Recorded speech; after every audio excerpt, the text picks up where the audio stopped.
Jalen Tyson, so not only today but throughout this week he's had a little bit more extended playing time. Yeah, it's funny. It gives us more information about him, right? Like games like these and last game. I mean, he could, you know, fight for a rotation spot. You know, that's what he's on the edge, right? And but you know, you don't know how the playoffs go. You know, we could need a 6'7", 6'8" guy that can rebound like him, and I've been really pleased with his defense. You know, he makes mistakes offensively, which is perfectly fine, but I've been really pleased with his defense and rebounding. Yeah. What did you think of Amani today? Good. Listen, he's gotten better from the beginning of the season. You know, beginning of the season, he's trying to find his way. Obviously, had the injury, but he's improved. Listen, when you have a guy that can long range shoot like him, there's a place for him in this league. I think he's gotten better. You know, Dan, just want you know, a little bit of regret on my part for not getting those guys some, you know, reserves, right? I kept them in the whole time, and I think they ran out of gas, quite honestly. But part of the thinking was, hey, let's see if they can fight through this. Let's see if they can get through it. But you know, you could easily argue, hey, you should have gotten some fresh legs in there. Get those, you know, spell those guys a little. You know, we're 8 for 39 in the second half from three. We couldn't make a shot, but 85 to 90% of it, I love what our young guys did. I thought they played really well. Ash. What about Tristan? 20 rebounds, and obviously you talked about pregame, like you guys might need him for some spot minutes in these series, but to see that vintage. We're going to need him. I know, you know, I just feel it. There's going to be a time in the playoffs where we're not rebounding the ball, and we're going to need his physicality and his know-how. So that was great to get him a run tonight. Great, he got, I mean, two really positive. Great, he got those 20 rebounds. And then, you know, Quan, I was worried about his knee on that, so thank God, you know, he came out of that okay, no issues there. And then just, I mean, a few weeks removed from the 4-game losing streak, I know Donovan's talked about it a little bit, that, like, sometimes he likes going through adversity. Yeah. He called himself psychotic for, like, getting the problem solved and things like that. A few weeks removed, do you feel like there was something there, like problem solving or anything along those lines that'll be beneficial as you now enter the postseason? I do feel, and this did happen when you go through a stretch, like communication opens up more, and that's where Don's a great leader. Hey, I think we could maybe use this end of game, or you know, should we, you know, take this out of our playbook, or whatever it is, right? But all of a sudden, some teams, guys clam up and they don't talk. With this team, I feel like when we hit a little bump in the road, they're communicating. We're communicating with them, and then through that, like you said, it's problem. Then you solve the problem. You try to solve the problem. You spend more time. Where if you're just winning, it's just okay. Next game. I mean, we still review and all that, but it's not as intense. Kind of the problem solving kind of portion of it. Stephen. Kenny, 64 and 18. You guys have the second best record in Cavs franchise history. What does it mean to you to just be in this situation, coming into your first year, and have the success that you did? And just, it's you know, thrilled for the guys. I mean, they like I said when I first saw, they knew, they felt like they could do better, felt like they could be a contender, and wanted to get to that next level. And that's where it starts, right? It doesn't start now when the play starts.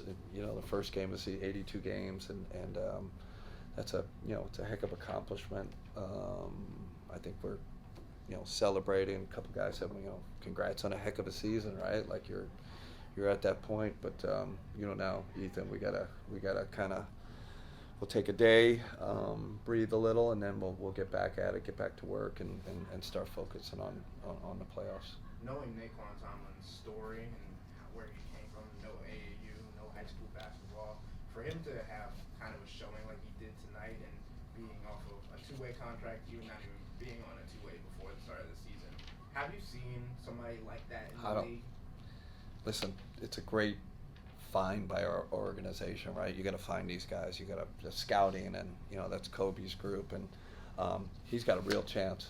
I mean, I'm not saying that because he's a Cav or he's got two-way. my honest opinion, he's got a real chance. When you have that type of length, he's always around the ball. He's got a really good IQ, real good feel for the game, and then he's not afraid to shoot it from three and not shy. And he's got a lot of characteristics that translate in this league. So he's got a real shot. I think. Glad the fans got to see him a little more. I know with the Charge, people, but maybe some of our fans hadn't seen him yet. But he's an really interesting player. Fair. What do you hope these kids take away from this experience today? Man, I just 80% of the game isn't good enough, right? In the NBA, it's like you have to be able to sustain, and sustain means you have to execute end the game. You have to have the discipline, and then quite honestly, your habits kick in, right? Like, how conditioned am I? Can I play 40 minutes in an NBA game, or 35 or 38? That's and all of a sudden that was upon them, right? But all those things matter, and that's why the Darius Garlands, the Donovan Mitchells, the Evan Mobley, that's why they're all stuff. They can sustain. They're disciplined. They can execute end of game. I mean, that's why they're great players. So it was great that our young players kind of went through that. Now, I'm sure they're like, man, they're hungry to improve so they can get to that level. And now that you got these 82 done and Yeah. the second season begins, just how do you feel about the state of affairs as you now get ready for this playoff push, and you have to basically sit and wait a week to find out who you're even going to play? I think we're in a great place. Kind of love where we are. Like I said, we're healthy. That's the most important thing. And I think we're hungry, right? This group is hungry, right? You guys have been talking about it all year, asking what about the playoff? Well, it's here. They want to prove themselves. They want to prove that they can get to the next level. I think we all have a chip on our shoulder, right? Like, there's doubts, right? Which is normal when you haven't made that next jump. You made a good jump. Now it's kind of going good to great is the hardest of all. But I feel like we're in a good place physically and mentally. Last two spans today, Chris. Stemming kind of off of Ashley's question Yeah. about Donovan's leadership. You've seen both this year, what he's able to do on the floor and what he's able to do as a leader. Is he a better leader or is he a better player? Oh, that's a great question. I would, we all know his talents, and I would say this season, it was more important that he was a great leader. Like, it's almost, he's got, we all know the talent and the player that he is, but it was, I think the number one priority was him leading this and making the sacrifices he made and empowering. The play is going to kind of be the play, with him. It's the talent is there. It's his mentality coming into this year, his ability to kind of change, empower Evan, empower Darius, help JA, like flip his rotation, flip who he's playing with, shorten his minutes, minute rotation, all that stuff. If you went out and wrote an article and say that was the number one key to the season, I wouldn't argue with you. Chris. Kenny, you mentioned that chip on the shoulder and people talking about the playoffs in this organization. Did you sense that immediately from this group when you got here? Yeah, and I think I've been saying we're humble and hungry. I don't know if that rings, but that's kind of who we are, and that I think Donovan's just keeps repeating it. Right, we haven't done anything yet. That to me, that's not a bravado thing, right? It's more like, there's a humility to what he's saying, and everybody understanding, and he's not on the mountaintop saying, hey, we're gonna go win the championship. None of that stuff.